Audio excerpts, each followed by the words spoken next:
Et donc c'est aussi un de nos enjeux de formation, c'est d'arriver à leur donner les clés de la communication avec des gens qui ne... Alors d'abord leur apprendre l'environnement dans lequel ils vont bosser, c'est-à-dire, oui, beaucoup de gendarmes vont travailler dans le rural, mais pas que.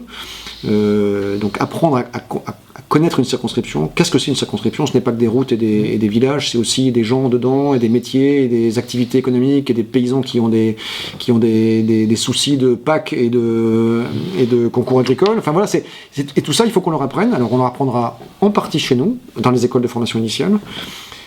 Évidemment, ça sera relayé dans les unités de terrain, parce qu'on ne peut pas d'un seul coup les transformer en...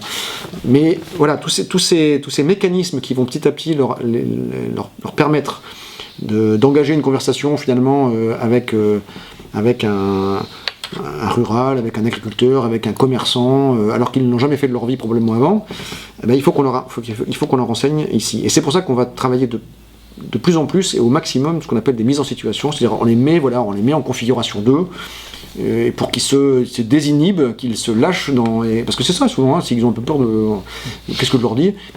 Et puis, il faut qu'on leur fasse comprendre que si la finalité du contact, c'est bien d'obtenir du renseignement à la fin, oui, bien sûr, ça s'obtient pas du premier coup. C'est oui. Compliqué aussi, parce que dans le périurbain, on n'est pas sur la même logique. Et on a beaucoup aussi de gendarmes qui travaillent dans le périurbain. Donc comment on construit le rural, comment on construit le contact en périurbain, voilà, tout ça c'est des réflexions qu'on est en train de conduire et qui doit nous permettre demain de redonner un peu les clés et surtout de retrouver cette relation à la population qu'on a effectivement un peu perdue quelque temps. Vous avez parfaitement raison, et c'est un vrai enjeu pour nous. C'est-à-dire qu'aujourd'hui, il faut qu'on convertisse, entre guillemets, nos gendarmes urbains je vais au-delà, c'est urbain et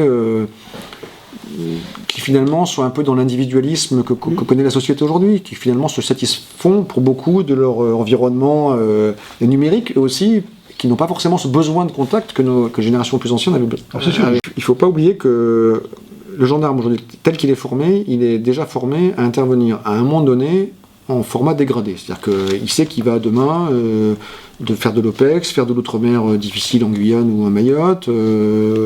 Donc déjà dans les modules de formation, il est quand même un peu préparé à ça.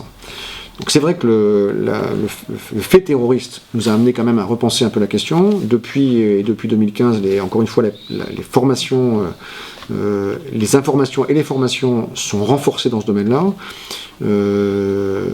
Et encore une fois, je reviens à ce que vous disiez tout à l'heure, c'est que c'est pas uniquement en école de formation initiale, mais c'est bien à tous les moments de leur formation, que ce soit à Saint-Astier pour les gendarmes mobiles quand ils passent en recyclage, que ce soit au CNFEO quand ils passent pour les gradés de GD. Donc voilà, on a durci le cursus, qui existait déjà, mais peut-être pas au niveau tout à fait adapté au terrorisme, qui était déjà présent.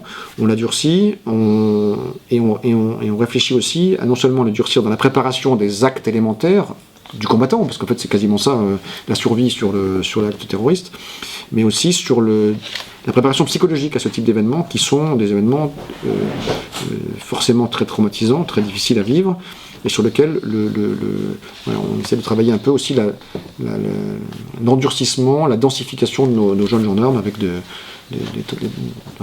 essayer de les mettre plus en situation d'affronter, ce que je n'en souhaite jamais évidemment, le jour venu, cette situation terrible de la tuerie de masse.